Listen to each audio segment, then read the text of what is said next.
Assalamualaikum warahmatullahi wabarakatuh. Konnichiwa minasan. Selamat siang dan selamat datang di webinar Deep Talk, Darmon Education Program Talk. Perkenalkan, nama saya Rahmuli Abdillah yang akan memandu acara webinar Deep Talk ini. Salam kenal semuanya. Izinkan saya pertama-tama untuk memperkenalkan terlebih dahulu apa itu LPK Darmawan selaku penginisiasi kegiatan webinar Deep Talk ini, dan lalu program Deep Talk itu sendiri. LPK Darmawan adalah lembaga pelatihan kerja yang berlokasi di Darmawan Park, Sentul, Kabupaten Bogor. Eh, LPK Darmawan sudah berdiri sejak tahun 2011 dengan dulu namanya adalah Sentul Hotel and Tourism Institute, lalu berubah nama pada tahun 2018 menjadi LPK Darmawan. LPK Darmawan sendiri sudah memiliki izin dari DPMPTSP dan terakreditasi lembaga dari Kementerian Tenaga Kerja Indonesia sejak tahun 2019. Sejak tahun 2022 atau setelah pandemi COVID mulai surut, kami total sudah mengirimkan 10 tenaga kerja ke Jepang melalui LPK Darmawan dan beberapa melalui juga LPK Gakusudo selaku partner kami. Ada beberapa program dari LPK Darmawan termasuk untuk kerja ke Jepang, yaitu ada kelas reguler Jepang, program kelas 12 bulan untuk calon tenaga kerja yang belajar dari nol, bahasa Jepang belajar dari nol, dan juga untuk kelas unggulan jangka waktu 6 bulan untuk yang sudah memiliki basic bahasa Jepang. Dan Deep Talk atau Darmawan Education Program Talk adalah program konten media digital yang memuat seperti webinar, podcast, hingga kelas online. Deep Talk ini bertujuan untuk meningkatkan pemahaman, pengetahuan, dan wawasan dari masyarakat umum yang memiliki ketertarikan untuk bekerja di Jepang. Jadi Deep Talk ini tidak hanya akan dilakukan satu kali webinar ini, tapi ada episode-episode selanjutnya yang akan kami siarkan atau kami agendakan untuk teman-teman semua, terutama yang sudah bergabung di grup kerja di Jepang. Nanti informasi-informasi mengenai webinar Deep Talk dan juga informasi mengenai ujian dan lain-lain akan kami informasikan melalui grup tersebut. Lalu kami ucapkan terima kasih untuk partner kami, Koku Japan dan juga Waku Nihongo yang sudah berkontribusi dalam persebaran informasi dan juga pembentukan komunitas grup kerja di Jepang yang sudah memiliki anggota sekitar 300 anggota. Kami ucapkan sekali lagi terima kasih. Dan teman-teman, saya berikan informasi untuk mengisi daftar hadir karena webinar ini akan memiliki sertifikat, akan diberikan sertifikat setelah kegiatan webinar ini berakhir. Sertifikat tersebut dapat ditukarkan dengan mengklaim voucher potongan biaya pendidikan dan pelatihan di LPK Darmawan sebesar 500.000. Jadi teman-teman yang mungkin setelah webinar ini tertarik untuk bergabung dengan LPK Darmawan akan ada voucher potongan biaya pendidikan dan pelatihan sebesar 500.000 rupiah. Baik, kita akan segera masuk ke sesi yang pertama. Narasumber kita yang pertama ini akan mewakili sebuah institusi yang sangat besar. Mungkin dari sebagian teman-teman yang sudah hadir di Zoom ini, di webinar ini, mengetahui eh, mereka dan yang pernah mengikuti kursus atau mendalami dunia Jepang pasti sudah tahu juga ya beliau-beliau ini siapa. Dan sudah berada bersama kita. Narasumber pertama kita yaitu adalah Ibu Marlia dari Gakusudo. Kita berikan salam kepada Ibu Marlia. Halo Ibu, apa kabar? Halo. Halo Mas Albi, baik, terima Ya, kasih. ya Ibu. Ya Ibu Marlia ini adalah koordinator manajer di Gakusudo. Jadi ini Ibu sudah ada beberapa juga yang sudah join. Mungkin nanti akan bertambah lagi seiring berjalannya waktu.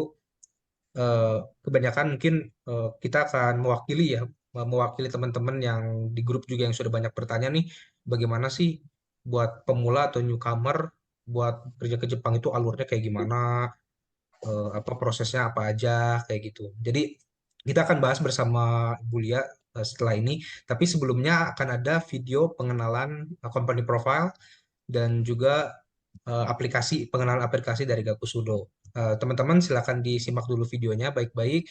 Silakan. 皆さんこんにちは。学習堂について紹介していきたいと思います。学習堂は1987年に設立されました。学習堂のビジョンとミッション。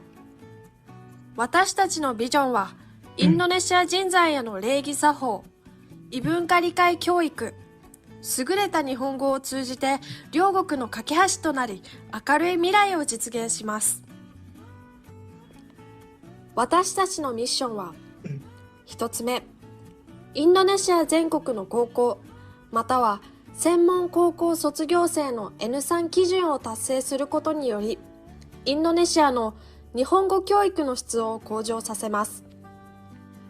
二つ目、N3 の卒業生が他の国同様、国内外で就職の機会において競争力を持つことができるよう教育します。学習堂のモットー。私たちのモットーは、早く、簡単で実用的。学習堂メソッドは、学生がより早く、明快に、明るい未来を達成できることを援助します。私たちは、私たちにしかできないやり方で、最初から最後まで援助します。私たちは多くの実績を出しています。私たちは日本語の教科書や辞書、弁護士向けのスキルブックを出版しています。私たちは短期間で N3 の日本語力を持つ労働者を教育します。日本から帰国した労働者の再雇用も支援します。学習堂はSKKNI インドネシア共和国の労働省の日本語能力基準原案チームの一員です。学習堂の授業法はインドネシア共和国の労働省によってインドネシア全国の BLK 職業訓練センターで使用されるために使われています。どうして日本で就職するべきなのかを説明したいと思います。一つ目、日本は安全な先進国だからです。二つ目、学習堂のメソッドを使って日本語を勉強すれば、日本語を習得することは、N5 は1ヶ月、N4 は2ヶ月、そして N3 は3ヶ月で勉強することができます。三つ目、最終学歴の要求は高卒のみだからです。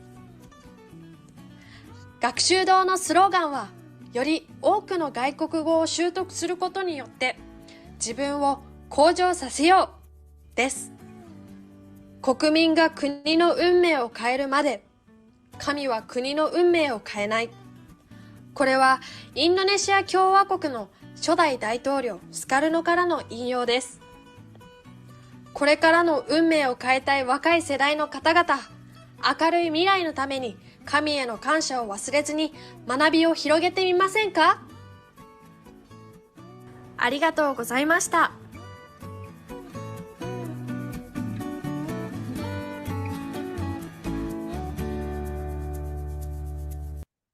Halo semuanya, mari kita berkenalan dengan aplikasi web Digital Learning Gakushudo. Apa itu aplikasi web Digital Learning Gakushudo? Aplikasi web Digital Learning Gakushudo dirancang khusus untuk membantu siswa belajar bahasa Jepang dengan cepat, mudah, dan praktis. Caranya menggunakan aplikasi web Digital Learning Gakushudo ini, ayo kita simak tutorialnya ya. Pertama, mari buka browser pada gadget kita masing-masing. Lalu, masukkan link URL berikut ini. Aplikasi web ini adalah aplikasi berbasis online. Pada halaman depan, kita harus login dan absen terlebih dahulu untuk bisa mengakses aplikasi web ini. Jika tidak absen, maka seperti menu materi khusus, menu latihan kelas, menu latihan ujian, dan menu ujian. User ID dan password akan diberikan oleh admin bagi yang sudah terdaftar. Lalu, setelah berhasil masuk ke aplikasi web Digital Learning Gakushudo, seperti inilah tampilan utamanya. Berikutnya, mari kita bahas menu-menu aplikasi web Digital Learning Gakushudo ini. Pertama, menu akun. Melalui menu akun ini, Anda bisa mengelola akun aplikasi web Digital Learning Gakushudo Anda. Kedua, menu jadwal kelas. Menampilkan semua jadwal kelas digital yang Anda ikuti. Ketiga, menu review kelas. Di dalam menu ini, Anda bisa mereview kelas yang Anda ikuti. Keempat, menu materi umum. Materi umum adalah materi berupa buku-buku terbitan Gakushudo dan bacaan atau dokkai yang bisa Anda pelajari kapan saja dan di mana saja. Kelima, menu materi khusus. Materi khusus adalah bahan pelajaran yang merupakan catatan dari guru. Keenam, menu latihan kelas. Berisi latihan-latihan berupa contoh kalimat dari pola kalimat yang Anda pelajari di kelas. Ketujuh, menu latihan ujian. Berisi kumpulan soal untuk latihan ujian yang bisa Anda kerjakan sebanyak mungkin. Kedelapan, menu ujian. Anda diharuskan mengikuti ujian untuk lulus di kelas digital yang Anda ikuti. Di dalam ujian ini, Anda hanya mendapatkan 3 kali percobaan saja. Anda harus lulus 3 kali berturut-turut apabila ingin mendapatkan sertifikat kelulusan dari Gakushudo. Kesembilan, menu store. Anda bisa membeli buku-buku terbitan Gakushudo dari menu store atau dengan mengunjungi www.gakushudo.com. Kesepuluh, menu video. Berisi video-video pengajaran seperti pengajaran huruf hiragana katakana, penjelasan pola kalimat dari N5 sampai N3, dan masih banyak lainnya. Dan yang terakhir adalah menu daftar pustaka. Berisi sumber referensi buku yang digunakan selain buku-buku terbitan Gakushudo sendiri. Bagaimana semuanya? Sangat menarik kan aplikasi webnya? Mari kita tingkatkan kualitas diri dengan belajar bahasa Jepang di Gakushudo. Ayo segera daftarkan dirimu di Gakushudo ya. Baik, tadi adalah video company profile dan juga pengenalan aplikasi dari Gakushudo. Aplikasi ini juga yang sudah digunakan di LPK Darmawan sejak pertama kita bekerja sama dengan LPK Gakushudo sejak tahun 2017. Karena sistem atau metode pembelajaran yang diberikan pada siswa ini sangat efektif dan juga cepat untuk orang-orang belajar bahasa Jepang, terutama untuk pemula yang belum pernah belajar bahasa Jepang atau belum punya basic Jepang. Ini metode ini cukup membantu karena bisa digunakan 24 jam dan juga bisa dikontrol oleh senseinya juga melalui aplikasi.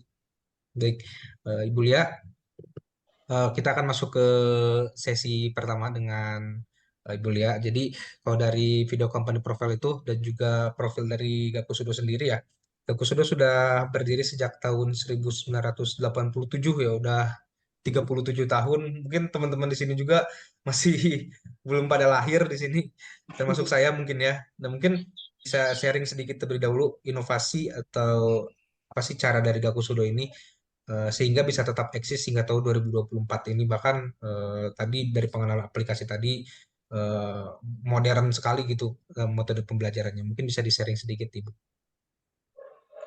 Oke, terima kasih Mas Abi. Oke, terima kasih untuk adik-adik sudah hadir pada sore hari ini. Kalian sedang berpuasa tetapi tetap menyempatkan waktu untuk acara hari ini. Jadi semoga nanti kita bisa dapat ilmu ya, sama-sama dapat ilmu. Oke, terima kasih juga nih hari ini Mbak Nadia udah hadir juga ya Mbak Nadia ya, yang dari Jepang bersedia hadir untuk kita semua nih, membagi informasi untuk kita. Ya. Oke, sebelumnya saya minta maaf dulu nih, saya nggak bisa pasang background karena saya masuk dari HP.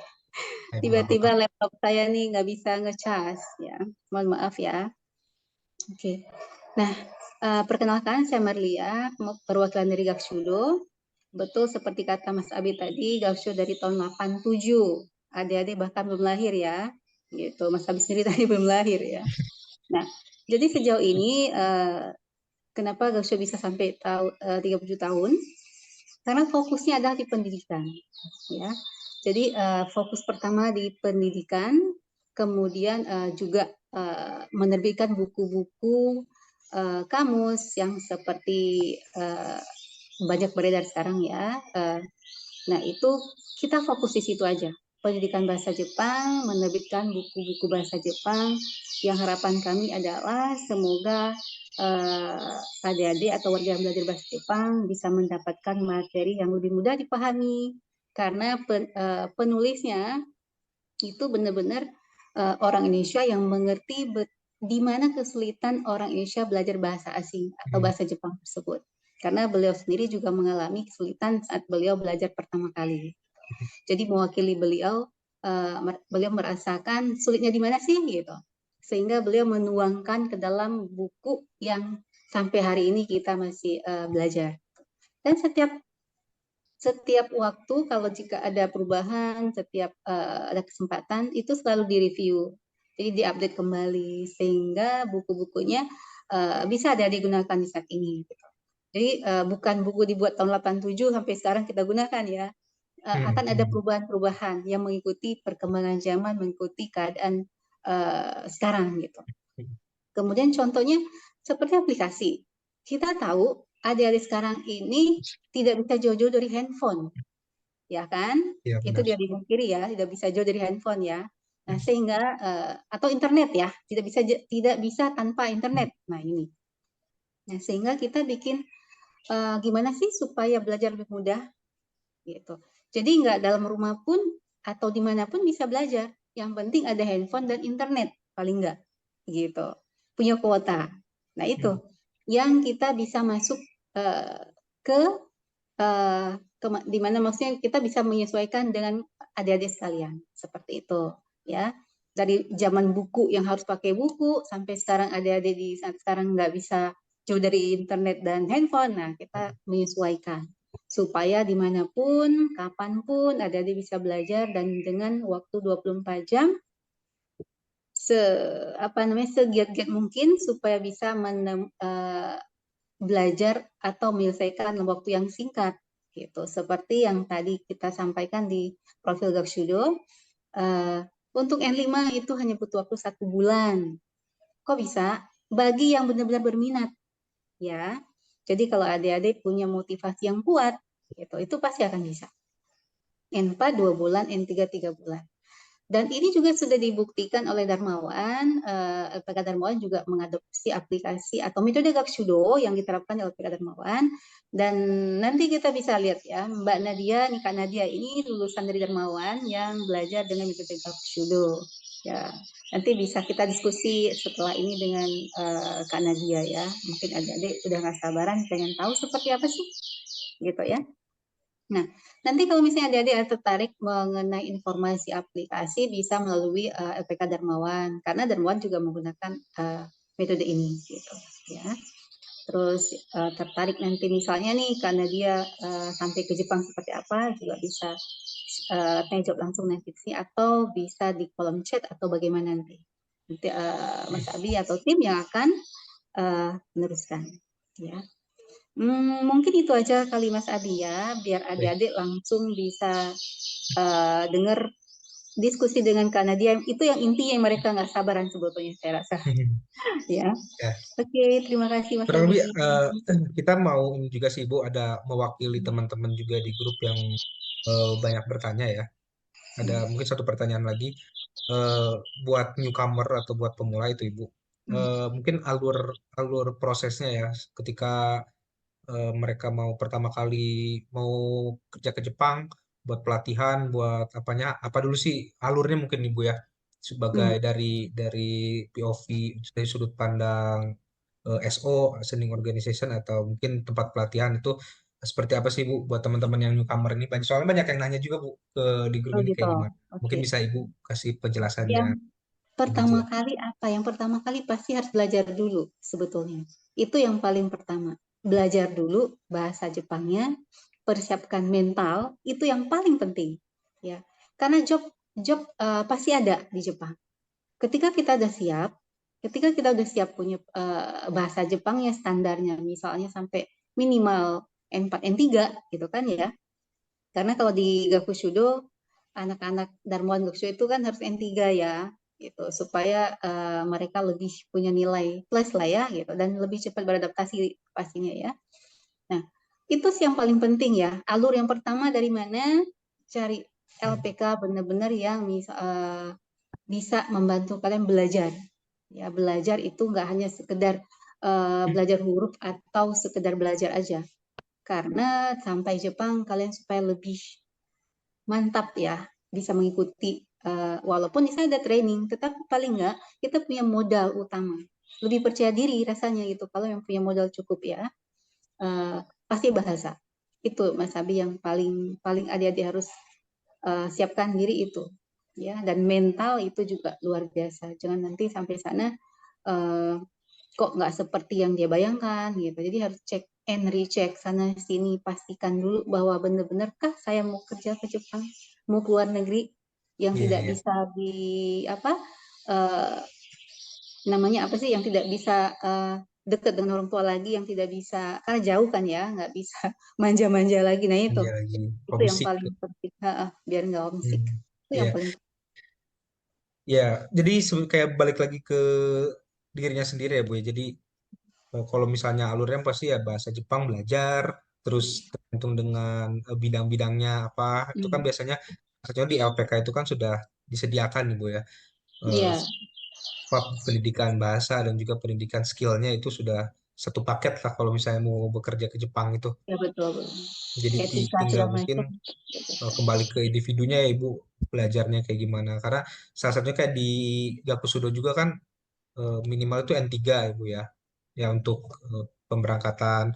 Karena ya nanti kita akan bahas sama dia kenapa sih harus N3 dan apa benefitnya mungkin ya dari N3 ini. Soalnya kebanyakan juga sekarang orang-orang karena ingin instan, apalagi orang Indonesia gitu pengen instan, pengen cepat kayak gitu. Jadi yang penting berangkat, bayar berangkat kayak gitu. Itu kan itu bagian dari visi kita juga mau ya mengubah mindset mungkin dari orang-orang secara umum, masyarakat secara umum.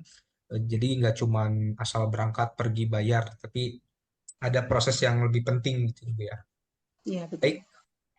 Mungkin itu sesi pertama dengan Ibu Lia dari Gakusudo selaku koordinator manajer dari Gakusudo. Selanjutnya kita akan ke sesi kedua bersama dengan Kanadia Nurul Sunanda selaku alumni dari LPK Darmawan dan juga LPK Gakusudo. Oke, Ibu Lia terima kasih. Kita akan bertemu lagi di sesi ketiga atau sesi terakhir yaitu sesi tanya jawab. Jadi teman-teman yang mau bertanya ke Gakusudo silahkan untuk chat di kolom komentar, kirimkan pertanyaan kalian dari sekarang bisa. Nanti pertanyaan-pertanyaan terbaik akan kita pilih untuk kita tanyakan langsung ke Bulia di sesi terakhir. Oke, saya ingatkan kembali untuk jangan lupa isi daftar hadir. Cara dari daftar hadir itu kalian akan mendapatkan sertifikat yang nanti bisa ditukarkan dengan voucher potongan biaya pendidikan dan pelatihan di LPK Darmawan sebesar Rp500.000. Jangan lupa juga untuk follow Instagram dan juga TikTok official LPK Darmawan. Dan buat teman-teman yang kelewatan webinar ini, nanti setelah kegiatan ini selesai, kita akan replay atau kita akan posting webinar ini di YouTube LPK Darmawan. Jangan lupa di like, share, dan subscribe ya teman-teman. Terima kasih untuk kuliah sekali lagi saya sampaikan. Dan juga kita akan masuk ke sesi yang kedua dengan Kanadia. Sebelum kita mulai sesi yang kedua ini, kita akan melihat video perkenalan dulu atau video kehidupan di Jepang sebagai worker dari Kanadia.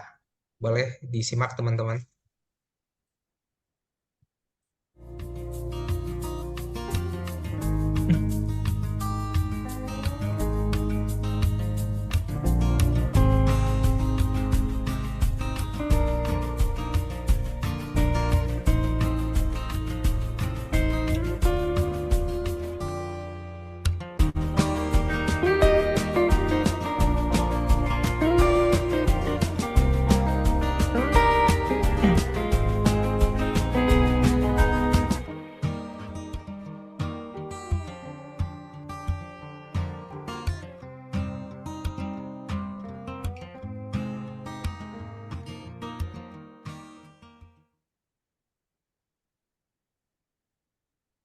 Oke, baik. Tadi adalah video perkenalan atau video keseharian Kanadia di Jepang. Jadi kita panggilkan saja Kak Nadia Nurul Sunanda sudah hadir bersama kita kali ini. Halo Kak. Halo Mas Abi, Halo. Ya, halo semuanya, selamat siang. halo. Apa kabar Kak di Jepang? Apa kabarnya? Alhamdulillah, baik, sehat. Eh, di sana katanya di Jepang lagi sering hujan ya Kak ya? Iya, sekarang karena lagi musim pergantian musim, dari Hmm. musim dingin ke musim semi, jadi sering hujan. Tapi sekarang Oh, cuacanya cerah sih, Alhamdulillah. jadi kalau pergantian musim kayak gitu biasanya ada hujan gitu kayak? Iya, biasanya kalau Hmm. misalnya pergantian musim itu, biasanya suka hujan, semingguan hujannya. Oke, oke, oke. Ya itu, jadi kita akan lebih apa mengetahui pengalaman, mungkin pengalaman ya kayak kita sharing-sharing tentang pengalaman karena dia dari awal pelatihan mungkin memutuskan ikut pelatihan sampai sudah bekerja di Jepang. Kayak di video tadi mungkin pengalaman-pengalaman yang naik sepeda mungkin ya kemana-mana jalan-jalan di karena dia juga ada di ya prefektur Ibaraki ya. Iya, betul. Itu seberapa jauh Kak sama Tokyo mungkin dari kota-kota yang kita kenal Kalau dari Tokyo, kalau dari tempat saya itu naik kereta kurang lebih 1 jam 40 menit 1 jam. ke Tokyo. Hmm. Berarti jauh juga ya, Iya, lumayan jauh. lumayan lah. Tapi saya Ibarakinya tuh yang udah perbatasan sama Saitama, jadi lebih deket ke Saitama, ke arah Tokyo dibanding Hmm, sama Ibaraki ibu kotanya. Kalau oh, Ibaraki ibu kotanya lebih jauh lagi, jauh bisa lagi. sampai 3-4 jam ke Tokyo. Kayak ini berarti ya, Bogor, Bandung kali. Iya, Naik iya kereta. begitu. Oke, eh kita bakal mungkin cerita-cerita dulu dari Kanadia. Gimana sih awalnya hingga Kanadia itu memutuskan untuk mau nih pelatihan untuk kerja ke Jepang gitu. Kayak gimana sih awalnya niatnya? Kalau niatnya kenapa kerja ke Jepang? Mm, Awalnya itu pertama karena waktu pas saya masih kuliah, kalau nggak salah waktu itu masih semester 4. Kebetulan saya waktu itu kuliah D3 Kebidanan. Nah, ada dari pihak LPK Darmawan datang sosialisasi atau mengadakan seminar seperti itulah ke kampus saya.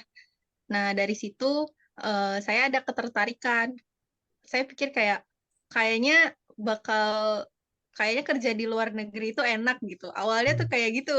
Kayaknya kerja iya. di Jepang nih enak gitu. Dengan segala benefit yang diceritakan atau apa pengalaman-pengalaman dari orang lain yang kerja di Jepang gitu kan. Nah, saya ada ketertarikan lah, muncullah rasa ketertarikan itu untuk bekerja ke Jepang gitu. Berarti dari ini ya dari sosialisasi juga ya yang Dari dilakukan. Satunya dari sosialisasi. LPK Darmawan. Ya, Oke. Abis mungkin karena dia akhirnya memutuskan ikut pelatihan kayak gitu, pasti kan bahasa Jepang itu kan termasuk sulit ya kayak, hmm, termasuk saya apalagi betul. belajar-belajar kanji kayak gitu. Apa sih yang jadi motivasi diri karena dia kalau aku bisa gitu belajar dan bisa kerja ke sana ke Jepang. Kebetulan aku bener-bener yang basicnya dari nol banget. Aku bener-bener Hmm. nggak belajar bahasa Jepang sama sekali. Jadi karena aku belajar di LPK Darmawan ini sama pakai aplikasi dari Gakushudo juga, itu tuh aku belajar dari awal. Belajar bahasa Jepang dari mulai hiragana, katakana, belajar kanji, yang setiap hari latihan kanji. 1 minggu tuh kita 3 kali belajar sama sensei kalau di LPK Darmawan. Nah, sisanya itu kita belajar mandiri. Setiap hari Hmm. ngulang bikin-bikin pola kalimat soal-soal gitu kan. Bikin contoh-contoh kalimat, terus nulis kanji. Satu kanji itu di satu lembar buku itu tuh buat satu kanji. Nah, kayak begitu terus selama kurang lebih 6 bulan. Kayak gitu belajar kanji terus sampai eh, akhirnya bisa nulis kanji, bisa baca kanji gitu. Kayak gitu. Ya. Hmm. Yang Jadi karena dia juga ini salah satu contoh dari ini ya, keberhasilan metode dari Gakusudo itu sendiri yang diterapkan di LPK Darmawan. Karena dia seperti tadi ceritanya kan belajar dari nol, tapi Iya, bisa berangkat hanya dalam waktu 6 bulan gitu. Itu salah satu bagi kita gitu dari LPK Darmawan itu salah satu prestasi mungkin ya yang bisa karena bisa mengajarkan calon tenaga kerja dengan lebih cepat itu tandanya keberhasilan dari pendidikan mungkin ya kayak berasal dari sini. betul, betul. Terus untuk pemberangkatan nih Kak, kan setelah kami ikuti pelatihan dan pendidikan di sini dan selesai mungkin apa dapat ikut ujian, dapat sertifikat kayak gitu. Buat pemberangkatannya enggak seperti apa yang harus dipersiapkan, apa saja, terus apa ketika pemberangkatannya pengalaman Kakak seperti apa? Kalau waktu itu pengalamanku karena sebetulnya nggak sesingkat selama 6 bulan itu sih. Memang proses belajarnya itu selama 6 bulan. Tapi kan waktu itu karena saya pas zaman-zamannya corona, itu kan sempat Hmm, border Jepang tuh tutup ya beberapa iya. kali. Dan itu tuh waktunya kita nggak tahu kapan dibukanya, entah itu kapan, siapapun nggak ada yang tahu gitu kan. Waktu itu setelah selesai belajar dari LPK Darmawan, setelah program E3 itu selesai, nah saya tuh mau ikut ujian JLPT atau JFT-nya kan, tapi ternyata ujiannya belum dibuka karena corona itu, jadi ketunda. Nah, selama nunggu ujiannya itu bisa dibuka, saya belajar terus tuh selama dari 2020 berarti dari 2020 sampai tahun 2000 sekitar 1 tahun kurang lebih tuh saya di rumah tuh belajar aja terus tuh belajar bahasa Jepang dari alhamdulillahnya karena ada aplikasi Gakushudo ini jadi aplikasi ini tuh bisa diakses dari rumah jadi kalaupun kita malas buka-buka buku bisa tinggal lihat handphone kita isi-isi soal gitu kan latihan-latihan soal dari situ atau mau review-review pelajaran-pelajaran yang ada di aplikasi Gakusudo ini juga bisa gitu. Nah, dari situ aja tuh terus belajarnya sampai akhirnya ujian ujian JFT A2 tuh dibuka, bisa ikut ujian tuh. Nah, Hmm. ikut ujian, tapi ternyata nggak semulus itu. Pertama kali ikut ujian JFT A2 tuh nggak langsung lulus. Pas setelah ikut ujian, ternyata hasilnya kurang 5 poin. Nah, di situ Hmm. eh, ya udah gak apa baru 1 kali gitu kan. Coba lagi aja gitu. Ya udahlah mulai coba lagi. Terus eh, waktu itu belajar lagi tuh kurang lebih sebulanan. Pas belajar lagi, pas di tengah-tengah belajar ini ternyata ditutup lagi pendaftarannya karena waktu itu corona lagi Naik. meningkat-ningkatnya. Mm-mm. Terus sampai nunggu dibuka, akhirnya udah dibuka tuh, terus ikut ujian lagi yang kedua kalinya. Ternyata di ujian yang kedua kali ini pun belum beruntung, masih gagal lagi ujian JFTA 2-nya nih. Malah nilainya tuh jauh lebih kecil dibanding ujian yang pertama. Terus udah gitu, akhirnya dicoba lagi tuh yang ketiga. Yang ketiga ini tuh udah kayak ini ya, coba kita usaha semaksimal mungkin, belajarnya benar-benar digiatin lagi, terus mulai sholat tahajud juga diseringin lagi, terus minta restu orang tua, bener-bener kayak waktu itu juga sempet orang tua tuh kayak setengah hati gitu ngizinin atau enggak pergi ke Jepang tuh gitu kan. Dipastiin lagi, mama tuh ngizinin apa enggak gitu. Kalau misalnya emang ridho, ya udah mau ikut ujian lagi nih yang ketiga gitu kan. Akhirnya ikutlah ujian yang ketiga. Alhamdulillahnya lulus yang ketiga ini. Nah, karena aku itu ikutan program Tokutegino, syaratnya kalau Tokutegino kan ada dua ya, JFTA 2 sama SSW. Nah, kalau yang SSW ini pertama kali ujian itu langsung lulus, alhamdulillah.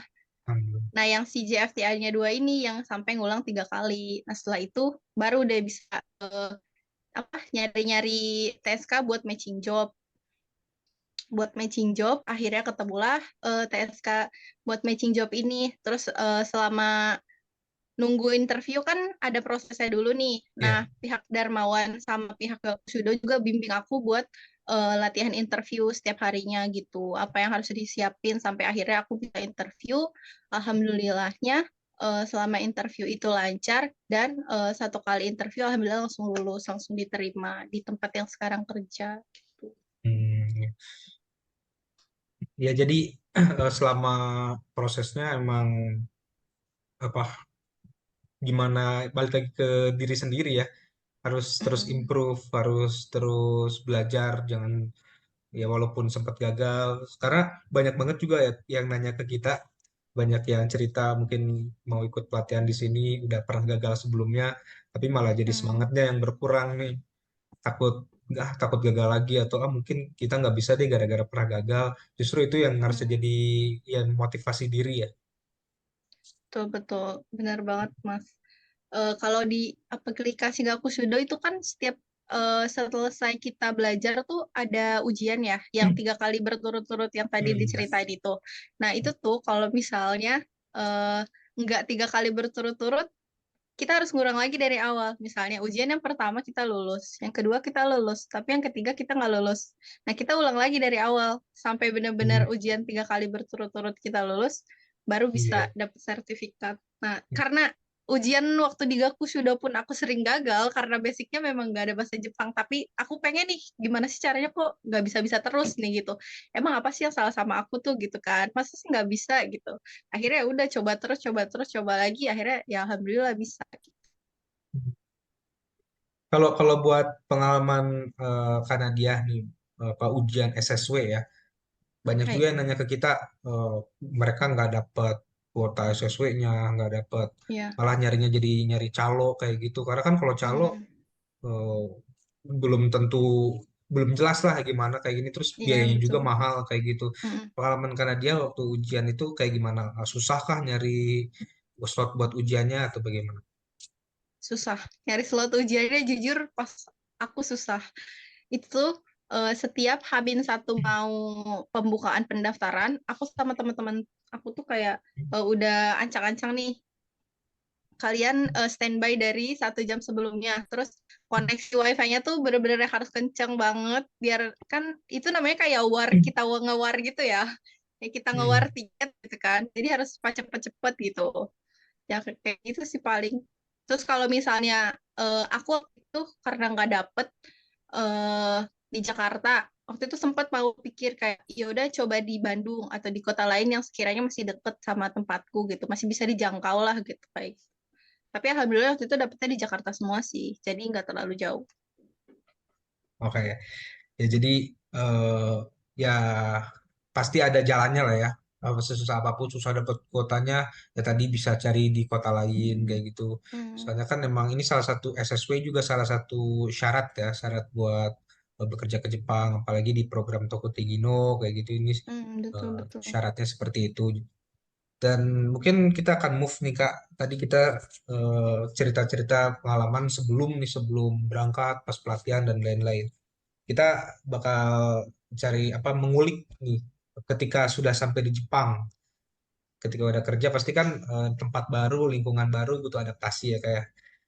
Nah, Betul. gimana adaptasi Kanadia dan juga gimana sih budaya kerja di sana tuh kayak gimana gitu, yang Kanadia rasain gitu. Kalau yang aku rasain, adaptasi yang paling sulit itu sampai sekarang pun ya masih tentang cuaca, karena di Hmm. Jepang punya 4 musim, jadi saya belum terlalu terbiasa, terutama kalau musim dingin, yang suhunya bisa sampai -2 kalau di daerah saya. Meskipun nggak ada saljunya, tapi itu tetap jadi sesuatu yang menurut saya masih belum Iya. terbiasa sampai sekarang gitu kan. Terus kalau panas tuh di sini beneran yang bisa sampai 40 derajat yang aduh udah nggak mau keluar rumah deh kalau misalnya udah panas tuh gitu kan udah terik banget lah gitu dan nggak ada angin sama sekali kalau musim panas di sini tuh gitu itu untuk yang adaptasi ini ya cuaca gitu kan untuk adaptasi di tempat kerja sendiri awal-awal kayak masih meraba-raba gitu. Ini tuh budaya Jepang kerjanya kayak gimana sih? Walaupun sebelumnya udah ada gambaran-gambaran dari cerita orang-orang kan. Tapi kan kalau kita belum mengalami hal itu sendiri kan belum tahu ya rasanya gimana gitu kan. Terus adaptasi terutama bahasa sih. Adaptasi bahasa walaupun udah belajar sampai N3 nih ya. Tapi kan namanya textbook sama orang ngobrol bahasa Jepang langsung tuh kadang beda ya. Kayak Iya. kalau di buku nih kita beneran yang pola kalimatnya tuh beneran dipakai gitu. Kalau misalnya orang udah ngomong bahasa Jepang langsung tuh kayak kok apa sih ini pola kak, dia nggak pakai ga, ini harusnya pakai wa, ga atau o atau apa sih gitu kan. Kadang kayak cuma nyuruh-nyuruh aja gitu, nggak pakai kalimat yang pola kalimat yang benar gitu kan, kalau Hmm. bahasa lisannya gitu kan. Terus karena waktu awal-awal datang ke Jepang, bahasa Jepang tuh kayak aku tuh ngerti dia ngomong apa, nyuruh aku apa, tapi aku tuh jawabnya belum bisa gitu loh, belum belum bisa ngejelasin secara gamblang, secara panjang lebar gitu. Awal-awal tuh itu sebulan pertama kesulitan bahasanya di situ. Tapi untuk pekerjaannya aku bisa ngikutin, alhamdulillahnya gitu. Dan alhamdulillahnya tempat kerjaku juga kepala ruanganku ini tuh beneran yang ngebantu banget. Kayak kalau misalnya aku nggak ngerti, dia tuh awal awal dia orientasi aku ngejelasin pekerjaannya tuh, jadi dia ngeprintin setiap pekerjaan detailnya, terus sampai dia ditulisin satu-satu, Iya. dijelasin nanti kamu kayak gini, ini tuh apa, ini tuh kayak gini gini gini gitu. Itu tuh benar-benar dibimbing sampai eh, benar-benar bisa dilepas. Kebetulan karena aku Tokyo Gino, aku datang ke Jepang itu waktu itu tanggal 31 Oktober kalau nggak salah. Tanggal 1 Novembernya tuh udah kerja, Mas. Jadi Langsung. satu hari doang setelah istirahat, besoknya udah langsung disuruh kerja. Bener langsung orientasi kayak gitu. Hmm. Terus untuk budaya kerja di Jepang itu, kalau yang sepengalaman aku ya, kalau di sini tuh beneran kibishi. Kibishi itu apa ya? Disiplin, disiplin akan waktu itu betul-betul gitu. Nggak ada yang terlambat. Terus kalaupun misalnya kita terlambat nih, atau misalnya hari kemarin tuh kita nggak masuk, itu tuh karyawan yang nggak masuk itu tuh minta maaf ke karyawan yang ada hari ini. Kayak maaf ya kemarin saya nggak masuk, Iya. kerjaannya jadi Disiplinnya berat tinggi gitu. ya. Iya, Hmm. kayak gitu. Terus kadang kalau misalnya nggak masuknya lama, mereka bawa bingkisan sebagai permintaan maaf, kayak, ya Hmm. maaf ya kemarin nggak masuk, bikin pekerjaan kalian jadi berat gitu. Terus yang namanya pas kerja tuh sesama karyawan tuh nggak ada yang ngobrol-ngobrol kayak kan kalau di Indonesia ya, kadang kalau ada waktu luang ya udah ngobrol-ngobrol gitu kan. Kalau di Jepang selama pengalaman aku ini, kalau misalnya ada waktu luang ya kita kerjain hal yang memang bisa kita kerjain gitu. Misalnya persiapan buat besoknya lagi kita kerjain gitu. Kalau misalnya mau ngobrol ya ada waktunya pas istirahat kayak gitu. Kayak gitu sih. Terus nggak ada juga tuh yang misalnya makan-makan kacang sambil kerja atau ngemil-ngemil permen sambil kerja tuh nggak ada. Kalau misalnya mau makan, mau ngobrol ya waktunya pas istirahat kayak gitu. Kayak gitu Iya. sih. Jadi mungkin sempat ini aja shock dengan kok ya apa yang dipelajarin selama pelatihan kayak gini ketika di sana beda. Mungkin textbook sama bahasa sehari-hari mereka beda mungkin ya. Ada Iya, perbedaan sedikit ya. beberapa perbedaannya gitu sih. Tapi kalau Hmm. misalnya ngobrol sama atasan sih masih pakai bahasa yang formal gitu ya. Tapi kadang kalau Hmm. sesama sesama pekerja, sesama karyawan tuh kadang kayak ya udah ngobrolnya non formal gitu kadang Hmm. gitu. Bahasa Tapi kalau gaul sana kali ya. ya Hmm. bahasa gaul sana lah istilahnya gitu. Terus kadang, tapi kalau misalnya ngobrol sama lansianya ya pakai bahasa formal lagi kayak gitu sih. Hmm. Makanya mungkin pemahaman sama tingkat penguasaan bahasanya pun harus ini ya, harus Iya, benar. lebih lagi ya. Apalagi kalau buat ya contoh karena dia ini aja udah berangkat N3 pun di sana masih kesulitan bahasanya karena ada perbedaan. Ini apalagi yang di bawah dari N3 itu ya. Betul. Pasti ada Udah kesulitan yang lebih. betul-betul. Udah N3 aja aku rasanya masih kayak kurang. N3 tuh kayak kita kayak membuka jalan aja gitu. Tapi kalau bisa harus lebih dari N3 biar Iya. bisa kalau istilahnya mah apa ya, kayak cas cicus lah ngobrolnya gitu. Kalau misalnya cuma bisa N3 doang kayak ya udah itu memang bahasa hari-hari gitu. Iya. N3 tuh gitu. Kalau N2 kan tingkatnya jauh lebih tinggi lagi gitu, kayak gitu-gitu sih. Hmm.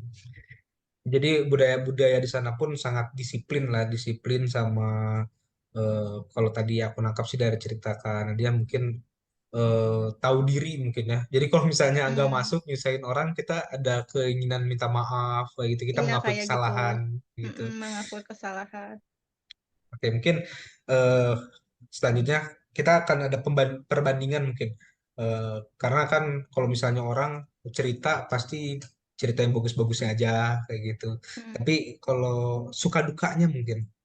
ketika udah di sana, mungkin selama pengalaman sampai saat ini di Jepang, apa sih yang paling berkesan mungkin sukanya dan apa dukanya yang eh, apa namanya yang cukup inilah cukup eh, jadi duka mungkin bagi Kak Nadia itu suka dukanya seperti apa di Jepang? Dari dukanya dulu aja kali ya. Dukanya di Jepang tuh ya yang kita tahu lah ya, papa mahal di sini. Jadi nggak apa, saya kayak kita harus pinter-pinter membagi membagi uangnya gitu, jangan sampai boros gitu. Walaupun eh, ada uangnya, tapi kan nggak boleh diborosin gitu kan ya. Hmm. Pertama di sini apa-apa mahal. Terus karena di tempatku lumayan kampung, jadi eh, apa-apa di sini tuh pakai sepeda. Kalau transportasi umum tuh ada bus, ada taksi. Tapi kalau bus tuh nggak setiap jam ada, misalnya ada jadwal-jadwalnya sehari tuh paling kayak cuma beberapa jam gitu. Mungkin kalau di kota lain yang lebih kota mungkin banyak ya, tapi kebetulan karena aku tinggalnya di daerah kampung, jadi busnya tuh rada susah. Kalaupun ada taksi lumayan mahal. Hmm. Kayak jarak 30 kilometer aja tuh eh, bisa sampai 2.000 yen atau sekitar 210 ribuan gitu kalau dirupiahin. Terus Mahal ya. karena di sini mahal, lumayan mahal. Karena di sini mayoritas orang punya kendaraan sendiri. Kayak misalnya tukang cuci sepatu doang gitu. Misalnya kayak cleaning service aja tuh punya mobil di sini gitu. Jadi semua orang di sini punya mobil. Jadi kalau yang nggak punya mobil ya agak kesulitan. Nggak enaknya kayak gitu. Nggak kayak di Indonesia yang bisa pakai eh, kendaraan online gitu kan. Bisa tinggal dari aplikasi, tinggal panggil, datang, bayar murah gitu kan. Kalau di sini ya nggak bisa kayak gitu. Terus dukanya itu kalau misalnya pergantian musim kayak gini nih, karena aku kan pakai sepeda, otomatis kehujanan. Kan Hmm. kita harus berangkat kerja dong. Kerja ya berangkatnya kehujanan gitu kan. Kalau misalnya lagi salju, turun salju, kalau misalnya saljunya nggak lebat-lebat banget, kadang pakai sepeda. Tapi kalau misalnya saljunya udah lebat banget, kadang suka dijemput sama sama kepala ruangannya kayak gitu. Terus dukanya apalagi ya? Di sini susah dapetin eh, makanan Indonesia. Kebetulan Hmm. karena lidah aku bukan lidah yang Jepang banget gitu kan, Hmm. kayak masih lidahnya 100% Indonesia, jadi setiap hari aku masak gitu. Kalau makan makanan Jepang tuh jarang sih, nggak sering gitu. Oh Nggak ya Kak, kalau dukanya. ngomongin soal kayak makanan mungkin ya, makanan Hmm, atau karena kan karena dia sebagai seorang Muslim ya, di sana hmm. mungkin apa nyari makanannya apakah susah gitu, atau apakah nyari makanan halalnya susah kayak gitu apa enggak? Kalau nyari makanan halal di restoran, untuk di tempatku sendiri itu masih agak lumayan sulit ya, karena kan eh, di sini kayaknya orang-orang Muslim tuh jarang banget, kecuali orang asing ya. Orang Jepangnya sendiri kayaknya nggak ada deh. Terus, tapi kalau misalnya di kayak di supermarket gitu, ada makanan-makanan yang udah ada logo halalnya gitu. Tapi memang nggak terlalu banyak sih. Tapi mungkin kalau di daerah kota-kota lain, kota-kota besar kayak Tokyo, kayak gitu kan sekarang udah Muslim friendly ya. Udah musola juga udah di mana-mana gitu kan. Jadi Hmm. menurutku nggak ada masalah sih. Cuma kalau di sini untuk makanan ya aku ngakalinnya ya masak sendiri gitu. Karena kalau beli di tempat restoran atau convenience store gitu ya kehalalannya belum bisa dipastikan sih kayak gitu. Terus tadi baru nyebutin dukanya ya, Dukanya, sukanya. Sekarang sukanya belum? sekarang sukanya disebutin. Sukanya banyak. Sukanya kalau misalnya libur kita bisa jalan-jalan. Jepang kan banyak tempat mainnya ya, bisa jalan-jalan ke Tokyo atau misalnya mau yang lebih jauh bisa jalan-jalan ke Osaka, ke Kyoto kayak gitu kan. Terus karena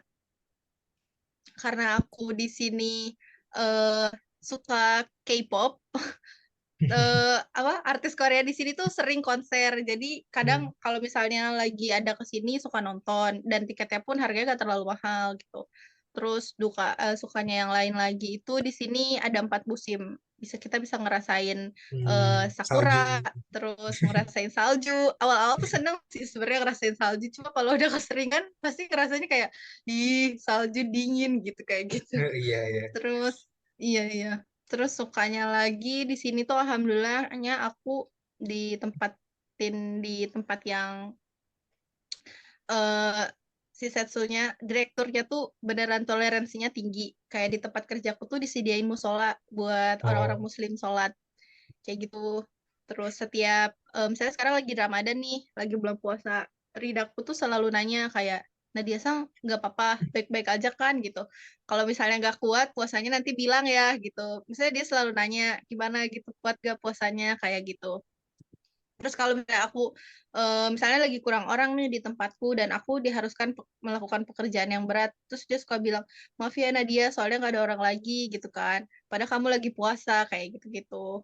Terus tapi kalau misalnya nggak ada orang sih sebisa mungkin diringanin pekerjaannya sama mereka kayak gitu. berarti Kayak gitu. apa udah apa namanya toleransinya tuh udah cukup tinggi ya di Jepang sana ya. Mm-mm, Karena udah sebelumnya kan cukup ada tinggi. yang bilang negara-negara Asia Timur mungkinnya Korea, Jepang, Cina kayak gitu Mm, toleransinya terutama buat umat beragama Muslim lah kayak gitu kan cukup rendah ya. Tapi sekarang udah terbukti ya, udah berbeda lah. mm.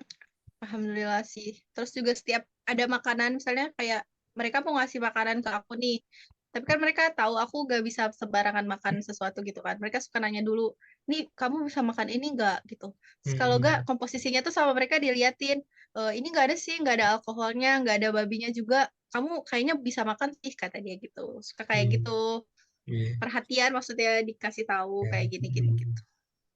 Oke. Oke, jadi kita udah tadi ngobrol-ngobrol soal preparation Kanadia, pelatihan, terus motivasi Kanadia tuh kayak gimana, sampai setelah bekerja di Jepang dengan lingkungan pekerjaannya, budaya kerjanya, suka dukanya di Jepang. Dan yang terakhir mungkin Kanadia, bisa di-share mungkin tips atau mungkin pesan ya, pesan motivasi buat teman-teman yang ikut webinar ini eh, agar mereka mungkin dari cerita Kanadia bisa menjadikan inspirasi ya dan semakin termotivasi juga buat yang mungkin berminat kerja ke Jepang buat belajar bahasanya, buat apa skillnya juga diperkuat kayak gitu. Mungkin ada kata-kata motivasi dari Kanadia.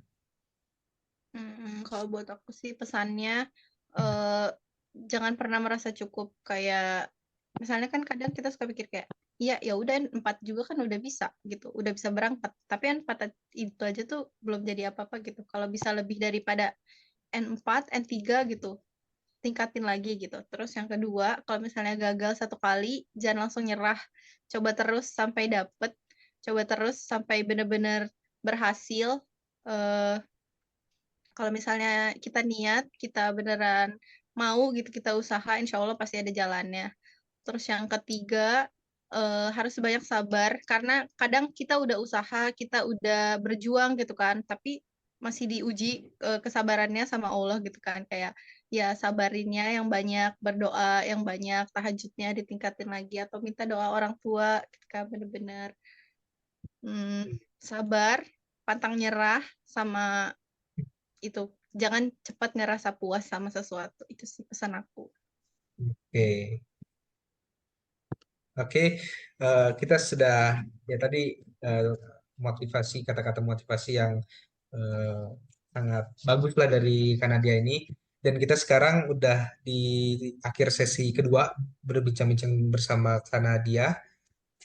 Jadi teman-teman jangan lupa kalau misalnya ada pertanyaan yang mau disampaikan ke Kanadia atau ke Ibu Lia silahkan dituliskan di kolom chat pertanyaan apa saja. Nanti kita akan pilih pertanyaan-pertanyaannya dan juga buat teman-teman yang belum isi daftar hadir, silakan diisi daftar hadirnya untuk mendapatkan sertifikat, karena sertifikat tersebut dapat digunakan untuk menukarkan voucher potongan biaya pendidikan pelatihan di LPK Darmawan hingga Rp500.000. Karena tadi banyak yang baru join juga, ini siaran ulang webinar ini bisa dilihat di YouTube LPK Darmawan dan juga jangan lupa di follow official Instagram dan TikTok @LPK Darmawan dan buat teman-teman yang pertanyaannya nanti belum terjawab di kolom chat atau di Zoom atau webinar ini bisa tanyakan langsung ke question box yang ada di Instagram, di Instastory LPK Darmawan, atau bisa DM langsung ke LPK Darmawan di Instagram. Oke. Terima kasih Kak Nadia atas bincang-bincangnya nih, cerita-cerita pengalamannya. Kita akan masuk ke sesi yang ketiga bersama Kak Nadia dan Bulia, tanya jawab bersama dengan Kak Nadia dan Bulia. Oke, teman-teman, kita akan sudah banyak yang nanya ini pertanyaan-pertanyaannya. Kita akan mulai mungkin dari sudah ada yang nanya ini ya. Dari Fauzan atau mungkin Laila ya. Laila, dari Laila Ibu dan Kanadia. Izin bertanya, saya Laila Istiqomah dari Sekolah SMK Dwi Putri Husada Bogor. Apakah biayanya bisa dicicil dan apakah buat nanti pergi ke Jepangnya diurus dengan LPK Darmawan? Satu lagi, Ibu izin nanti pas di Jepang kerjanya itu apa saja Ibu? Terima kasih. Ini mungkin eh, boleh Ibu Lia, ada yang mau. Pertanyaan tadi apa? Saya kurang nyimak. Baik, pertanyaannya itu adalah apakah biaya pendaftarnya bisa dicicil dan apakah nanti pergi ke Jepangnya diurus dengan LPK Darmawan? Satu lagi, izin nanti pas di Jepang kerjanya itu apa saja sih Bu? Mungkin saya bisa jawab yang pertama ya. Yang Siap. pertamanya, mungkin kalau biaya nanti bisa dicek di Instagram LPK Darmawan. Di situ ada brosurnya. LPK Darmawan nanti di link ada brosur dan rincian harganya buat cicilan dan lain-lain bisa dicek di situ. Buat pemberangkatan ke Jepang juga nanti diurus sama kita semua sampai pemberangkatan nanti dengan Gakusudo juga. Terus Ibu mungkin apa saja sih? Ini ada karena ada dua pertanyaan yang sama nih Bu ya, Oke, jadi soal tergantung gini. pekerjaan. Apa saja Ah, pekerjaan di sana? gini. Anak-anak ini mau berangkat apa dulu nih? Mereka belajar di kita di Gapsudo di Darmawan aja atau mau berangkat sendiri kan juga ada, ya kan? Ya. Yang berangkat sendiri juga ada yang TG, yang SSP tadi. Kalau berangkat dari Gapsudo itu melalui SO, ya kan yang magang gitu. Itu Hmm. ada dua. Tinggal nanti pilihan yang mana dulu gitu. Nah, kalau untuk pekerjaannya sebetulnya adik-adik harus jangan tergantung sama orang. Pekerjaannya ada yang tentuin sendiri, adik-adik tentuin sendiri. Keahlian saya di bidang apa? Saya pengennya kerjanya apa? Jadi fokus skillnya asah di situ, gitu. Jangan terpengaruh dengan orang lain, gitu. Jangan kayaknya itu enak ya pertanyaan kayaknya enak ya, atau pekerjaan kaigo kayaknya enak ya. Jangan. Ya, kalau saran saya, kita yang menentukan sendiri kita mau jadi apa, mau seperti apa, kita yang nentuin sendiri. Ya, jadi pilih dulu bidang apa yang saya minati. Nah, disitulah diasah terus skillnya dan tambahan tadi yang utang bahasanya. Itu dulu. Jadi pahami dulu maunya apa. Kenali diri sendiri dulu, baru bisa kita mengutarakan gitu. Saya maunya apa, saya seperti apa. Itu Hmm. ya kalau untuk pekerjaannya gitu. Ya, Ibu. Jadi bisa dipahami ya, Dek. Ya, Dek ya. Jadi utamakan dulu maunya apa dulu. Jadi lebih diperkecil. Jangan ini mau itu mau gitu. Itu justru nanti kebingungan sendiri, malah nggak bisa fokus. Ya. Oke. Oke. Ya, jadi buat buat Laila disesuaikan mungkin pekerjaannya itu kalau misalnya di program Tokotigino itu ada 14 bidang Iya, dan betul. di LPK Darmawan sendiri kita membuka 4 bidang, 3 bidang maaf, di 3 bidang yaitu adalah caregiver atau perawat lansia, yang kedua adalah perhotelan atau hospitality, dan terakhir adalah pengolahan makanan atau tata boga. Itu yang ada di APK Darmawan sendiri. Nanti kalau Laila ada pertanyaan lainnya seputar pekerjaan, mungkin bisa ditanyakan di Instagram ya, APK Darmawan, atau nanti ada link grup kerja ke Jepang. Nah, itu di grup itu nanti kita akan share informasi-informasi mengenai ya update informasi tentang pelatihan dan pendidikan, tentang pekerjaan, juga peluang pekerjaan dan ujian ya, ujian GFT, JLPT dan juga SSW. Nanti kita update informasi di grup. Oke, itu untuk pertanyaan pertama. Yang kedua dari Fauzan, untuk program kerja ke Jepang, ada job apa yang paling banyak dibutuhin di Jepang? Karena saya masih bingung bidang apa yang harus diambil. Nah, ini sama yang saya jelaskan barusan. Di Hmm. Jepang itu ada 14 kalau untuk SSW, ya kan? Nah, tentukan dulu mau SSW atau mau magang. Yang pertama. Yang kedua, eh, skillnya ada di mana, gitu. Ya, tertariknya apa atau enggak? Tertariknya apa? Jadi jangan ikutin alur apa yang banyaknya apa, arahnya apa gitu. Kalau yang baik nih sebetulnya Kaigo ya, yang banyak Kaigo banyak, perhotelan juga mulai banyak, terus pengolahan makanan juga banyak. Ya. Nah itu jadi pertama maunya apa dulu nih, diperkecil, dipersempit dulu, maunya apa dulu, ya. Itu yang paling penting sebetulnya, eh, pilihannya dulu gitu. Biar lebih mudah. Jadi biar lebih mudah kita juga mengarahkan lebih mudah gitu. Untuk siapa dari Fauzan ya itu ya? Fauzan, Fauzan, Ya, ya Fauzan jadi Hakim. oke, jadi Fauzan Sang, jangan terpengaruh, tapi harus kenali diri dulu bidangnya yang diminati itu apa atau skillnya apa. Itu yang paling utama seperti itu. Ya. Karena Izin bidangnya boleh banyak. menambahkan nggak, Mas Aldi? Boleh. Ya, Eh, untuk Fauzan, kalau misalnya masih bingung cari jobnya apa, dari sekarang mulai dicari-cari aja keuntungan, kelebihan dari bidang yang tiap-tiap bidang itu kayak resiko kerjanya tuh seperti apa. Maksudnya betul. nanti tuh biar kamu tuh tahu nanti kerjanya tuh seperti apa di sana gitu kan. Dilihat review dari orang-orang pekerjaannya seperti apa, yang kira-kira resikonya tuh kamu masih bisa lakukan gitu. Tangan. Kayak kamu masih bisa tangani gitu. Jangan sampai nanti udah kamu pilih job terus berangkat ke Jepang, nanti kok ternyata kerjaannya saya kok kayak gini ya, saya nggak bisa nih ternyata kayak gitu kan, kasihan ke kamunya nanti kayak gitu. Jadi mulai dari sekarang saranku dicari-cari resiko setiap pekerjaan yang ada di bidang tersebut kayak gitu. Hmm. Oke, begitu Fauzan, semoga menjawab jawaban-jawaban dari Bulia dan juga Kanadia ini ya. Selanjutnya untuk pertanyaan ada dari Kak Umar Shidik. Assalamualaikum Kak, mau nanya nih, apakah orang yang berusia 17 tahun bisa ikut kerja ke Jepang tidak? Soalnya nggak lama lagi saya tamat dari SMK, jadinya bingung mau lanjut kemana kuliah atau kerja. Pengennya sih kerja apalagi ke Jepang. Oke. Begitu. Ya, untuk umur ya sebetulnya umur yang matang itu minimal ya lulus 18 tahun. Cuma kalau umurnya misalnya udah 19-20 itu kayaknya lebih matang. Yang perusahaan juga memilih yang seperti itu karena dianggapnya ini sudah lebih mengerti mana tugas dan apa kewajiban gitu loh, hak dan kewajiban.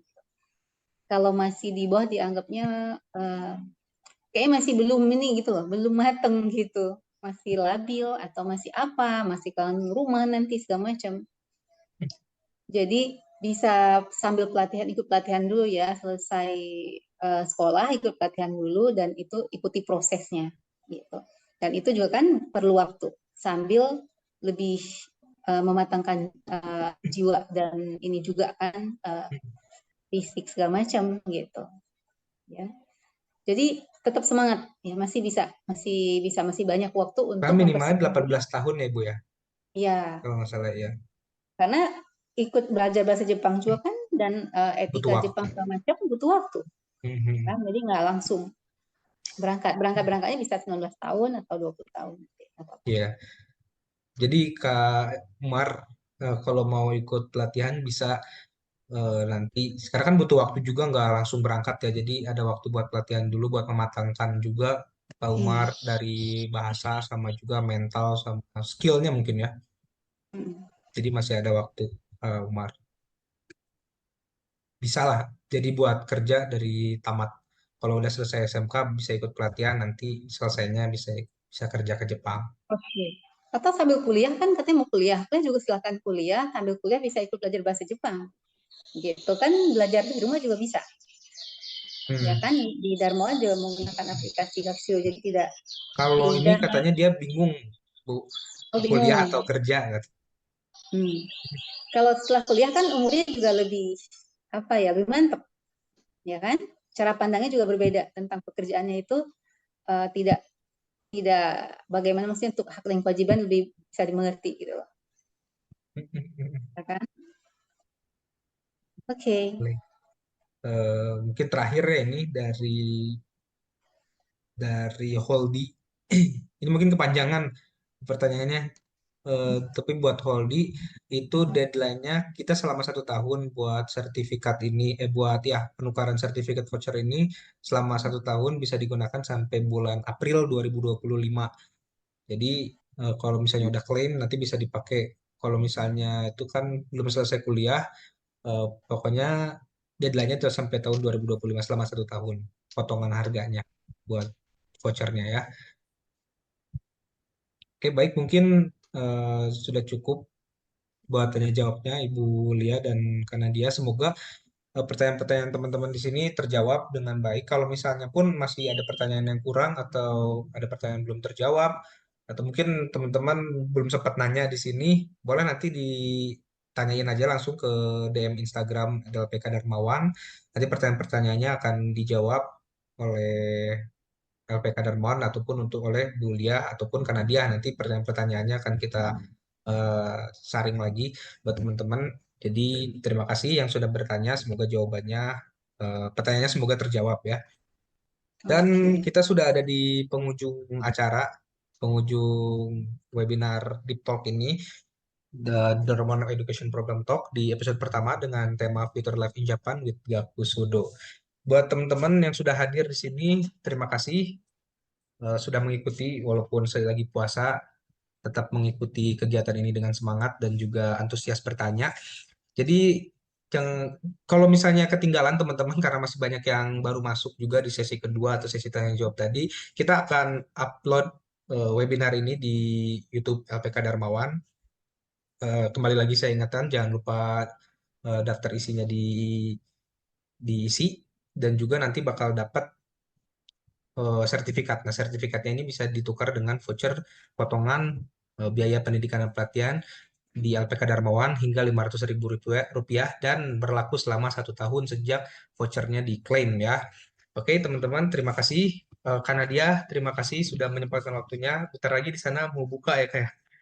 Udah mau Iya, jam 6 bentar nih. lagi, ya, sebentar lagi jam 6. Oke, ya terima kasih dan selamat berbuka juga buat Kanadia. Buat Bulia juga terima kasih atas waktunya dan penjelasannya. Semoga teman-teman di sini semuanya mendapatkan yang inspirasi dan juga menambah motivasi teman-teman yang mau bekerja di Jepang. Oke, terima kasih kepada Bulia dari Gakusudo dan Kanadia. Terima kasih buat teman-teman yang sudah hadir juga meramaikan. Terima kasih juga buat partner kita Waku Nihongo dan Koku Japan. Eh, Sampai jumpa di kegiatan Deep Talk selanjutnya di episode kedua. Nanti akan ada informasi selanjutnya. Saya Ramali Abdillah, mohon undur diri. Terima kasih dan sampai jumpa di lain waktu. Wassalamualaikum warahmatullahi wabarakatuh. Terima kasih.